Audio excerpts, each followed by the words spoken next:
തനിയേ ഏങ്ങുന്നിതാ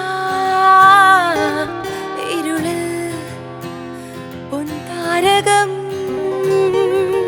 ചിരിയിൽ വിരിയുമ്പോഴും പൊഴിയും ഈ ജീവിതം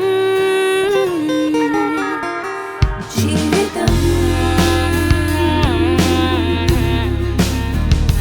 ജീവിതം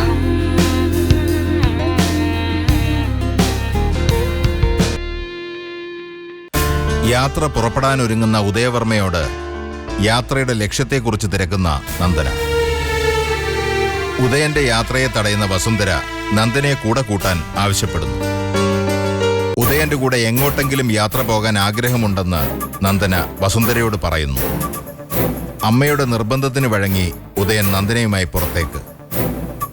രാധിക ഭാഗീരഥയമ്മയെ ശുശ്രൂഷിക്കുന്നതിൽ അതൃപ്തി പറയുന്നു. യാത്രാമധ്യേ ഉദയനും നന്ദനയും തമ്മിൽ വാക്കുതർക്കങ്ങൾ ഉണ്ടാകുന്നു. ഇനി തുടർന്ന് കാണുക. മുന്നോട്ടോ അതോ പിന്നോട്ടോ എന്ന് പറഞ്ഞാൽ നന്നായിരുന്നു. എനിക്കൊരാളെ കാണണം.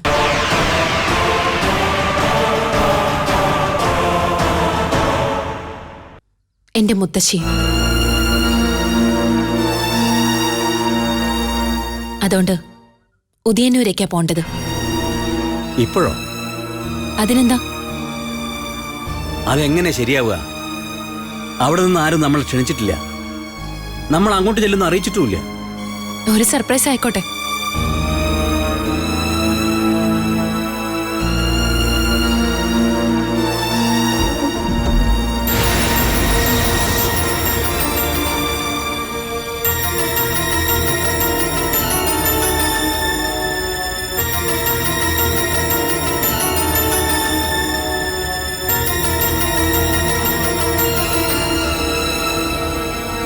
ഇത് പക്ഷേ സാമർത്ഥ്യം കൊണ്ട് നേടിയ വിജയമാണെന്നുള്ള വിചാരം വേണ്ട. അങ്ങനെയുള്ള തോന്നൽ വല്ലതും മനസ്സിലുണ്ടെങ്കിൽ ആ തോന്നല് മുളയിലെ അങ്ങ് നുള്ളിക്കളഞ്ഞേക്ക്. അതാ നല്ലത്.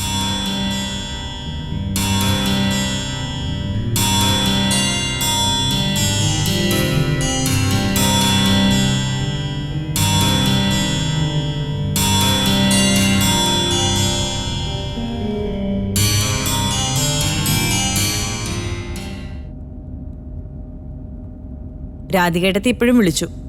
എന്നിട്ട് ഞാൻ അറ്റൻഡ് ചെയ്യാനൊന്നും പോയില്ല. വിളിക്കുമ്പോ ഫോൺ എടുക്കാൻ ഞാൻ അവരുടെ സെക്രട്ടറി ഒന്നും അല്ലല്ലോ. രാവിലെ വിളിച്ചപ്പോ വലിയ ഗൗരവത്തിലായിരുന്നു ആള്. ഇന്ന് തന്നെ ഉദയന്നൂർ എത്തണം പോലും.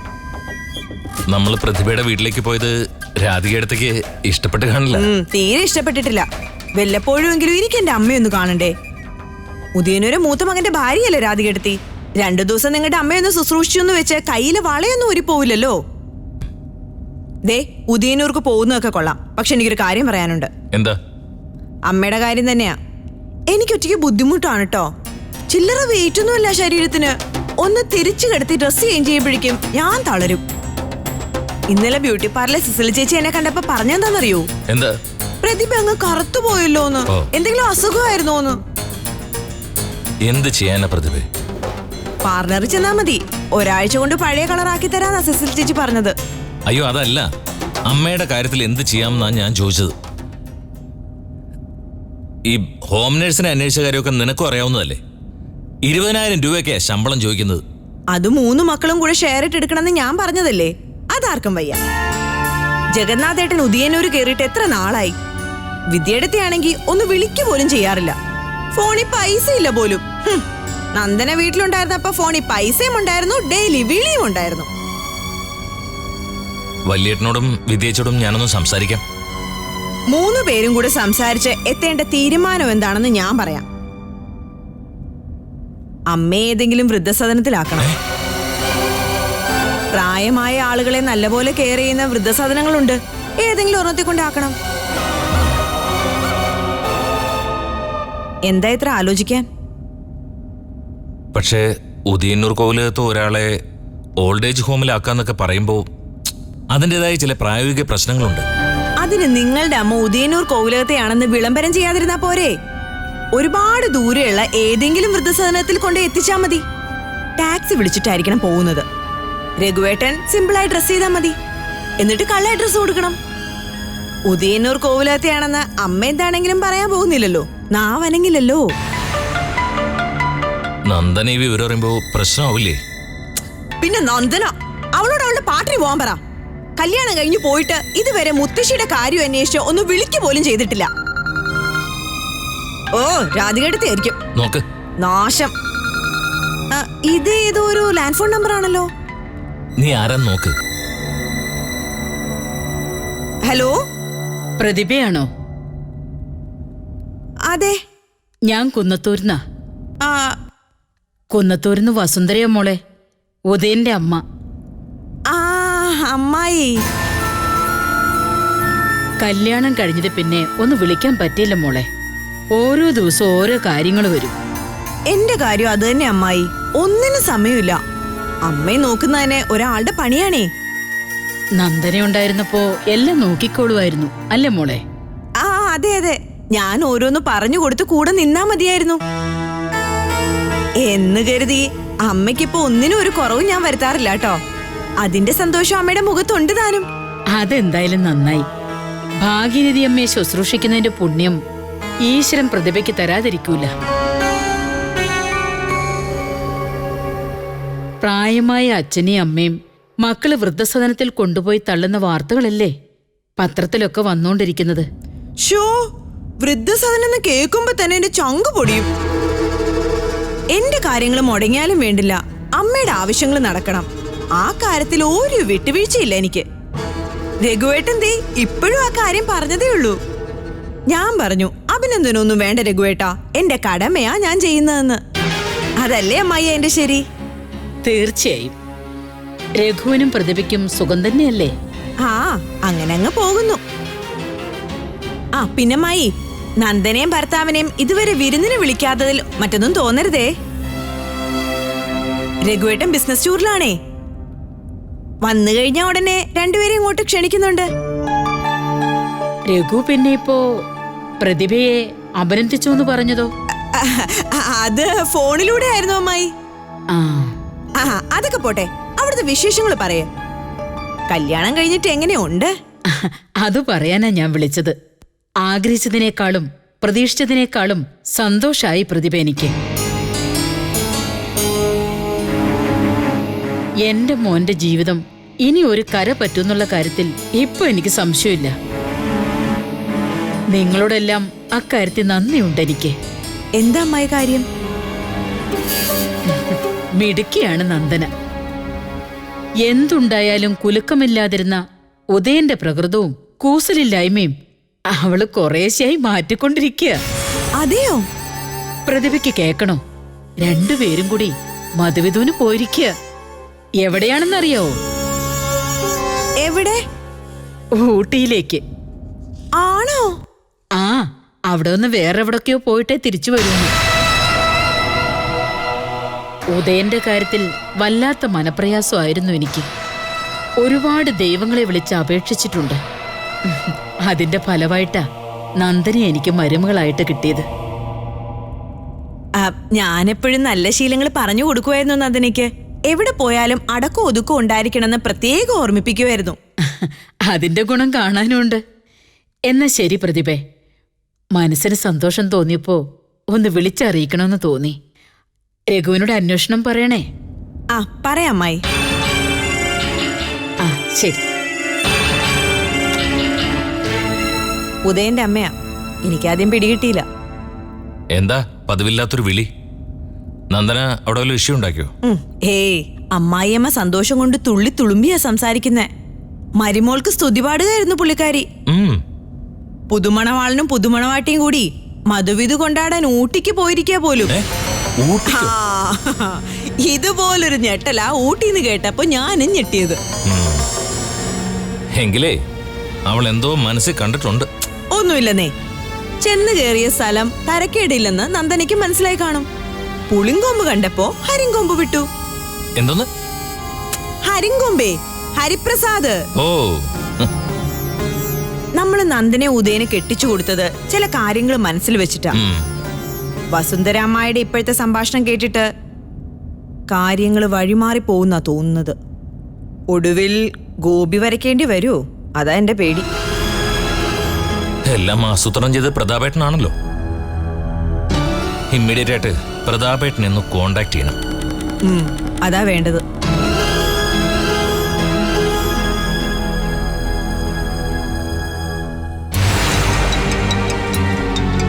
ഭാസ്കരേട്ടാ, ഓ അമ്മ പാല് കഴിച്ചോ? 2-3 സ്പൂൺ. ഒന്നും വേണമെന്നില്ല അമ്മയ്ക്ക്. ആ, വേണ്ടെങ്കിൽ കഴിക്കണ്ട. അല്ല പിന്നെ അല്ല, ഇപ്പൊ സാരിയും മറ്റും തേച്ചു വെക്കുന്ന എന്തിനാ രാധികയെ? എനിക്ക് എന്റെ വീട്ടിൽ പോവാൻ, അല്ലാതെ എന്തിനാ? അല്ല, പ്രതിഭയും ലഘുവും വരാതെ രാധിക പോയാലെങ്ങനെയാ? അമ്മ ഇങ്ങനെ കിടക്കല്ലേ? ഞാൻ രാവിലെ വിളിച്ച് പറഞ്ഞതാ പ്രതിഭയെ ഇന്ന് വരണോന്ന്. പിന്നെ വിളിച്ചിട്ട് ഫോൺ എടുക്കുന്നില്ല. വരുവോ വരാതിരിക്കോ എന്ത് വേണേലും ചെയ്യട്ടെ, ഞാൻ എന്തായാലും പോവും. ആരോ വന്നു തോന്നുന്നു.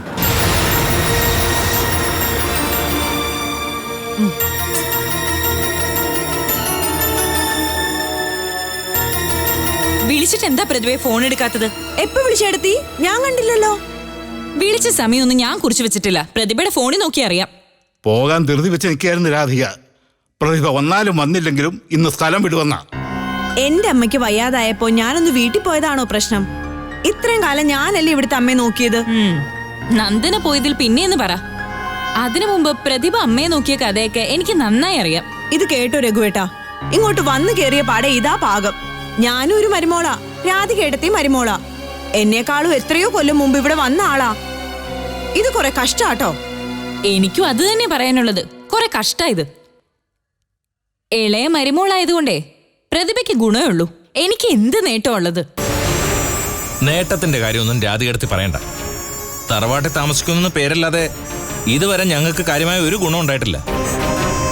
അതെ, 3 പേരോടും കൂടെ ഞാനൊരു കാര്യം പറഞ്ഞോട്ടെ.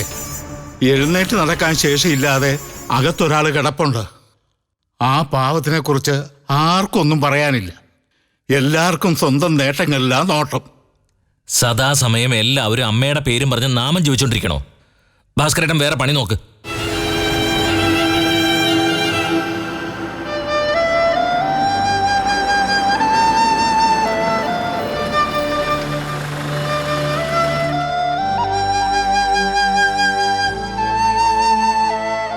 ഇനി എനിക്ക് തിരിച്ചു പോവാലോ?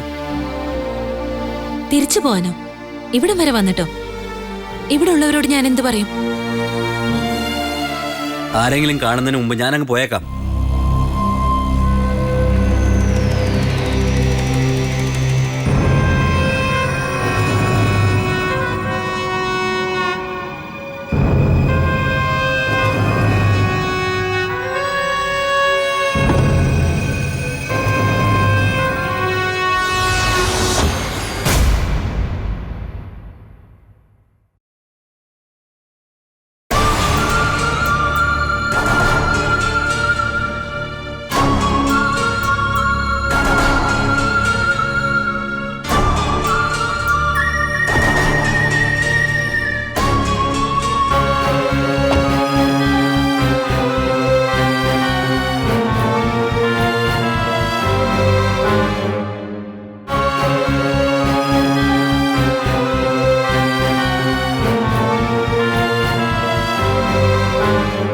നിങ്ങൾ ഊട്ടിക്ക് പോയിന്ന് പറഞ്ഞിട്ട്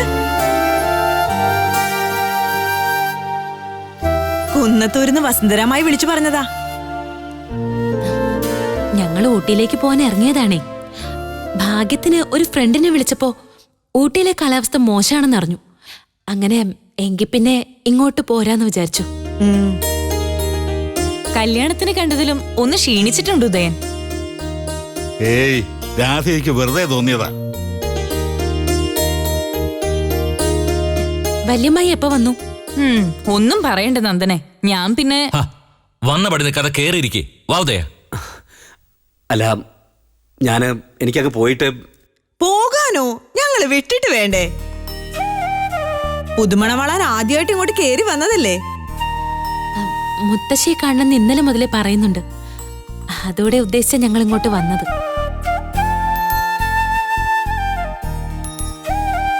ചായ എടുക്കുമ്പോഴേക്ക് അകത്തിയെന്ന് മുത്തശ്ശിയെ കണ്ടാട്ടെ. 2 പേരെയും കാണുമ്പോ മുത്തശ്ശിക്ക് വലിയ സന്തോഷാവും.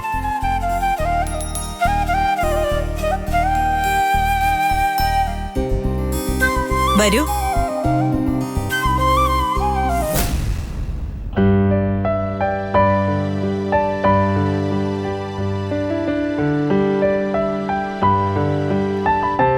നന്ദനെ, മുറിയാകെ അലങ്കോലമായിട്ട് കിടക്കുമായിരിക്കും. പിന്നെ ഞാൻ രാവിലെ 2 പേരുടെ പണി ചെയ്ത് എല്ലാം അടിച്ചു വാരി വൃത്തിയാക്കി വെച്ചിട്ടുണ്ട്.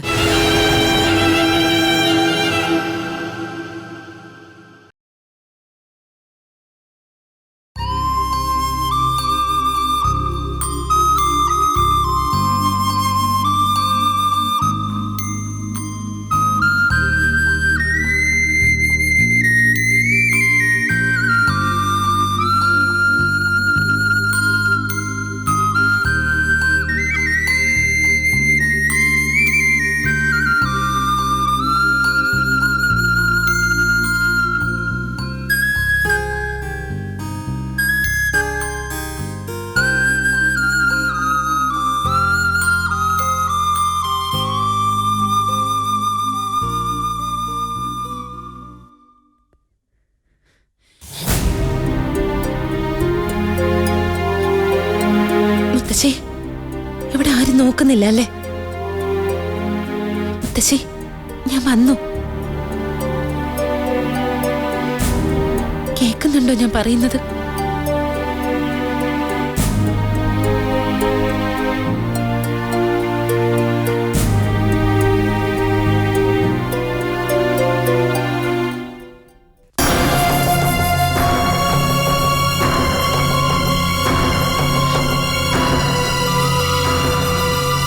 ഇതുവരെ മുത്തശ്ശിയോടൊന്നും സംസാരിച്ചിട്ടില്ലല്ലോ.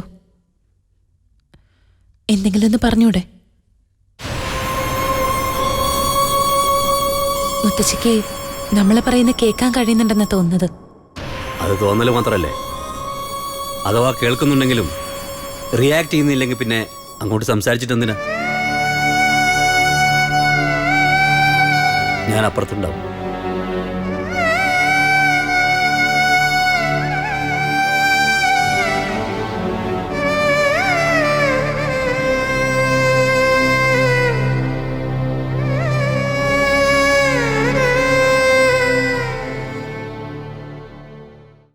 ഇതാണ് മുത്തശ്ശി, എല്ലാവരും കൂടി എനിക്ക് സമ്മാനിച്ച ആള്.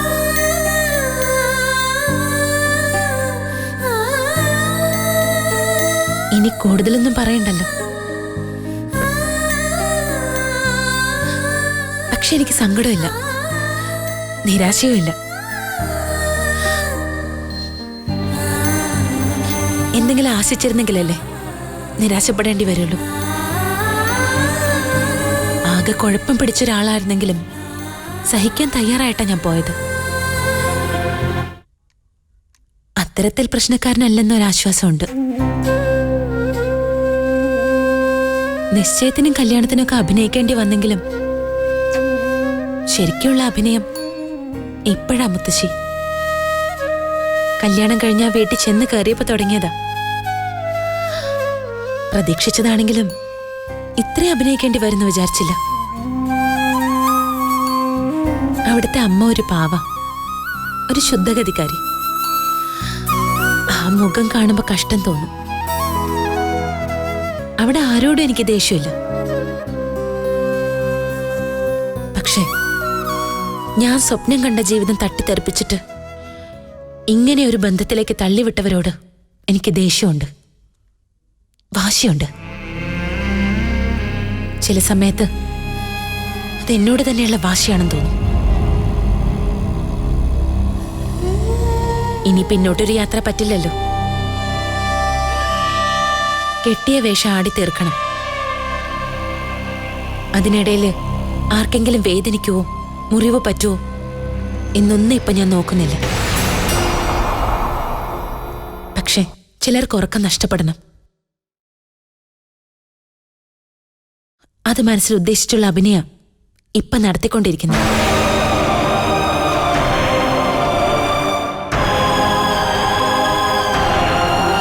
ചിരിച്ചില്ലെങ്കിലും മുത്തശ്ശിയുടെ നന്ദന കരയില്ല. അത് ഞാൻ മനസ്സിൽ ഉറപ്പിച്ച കാര്യം.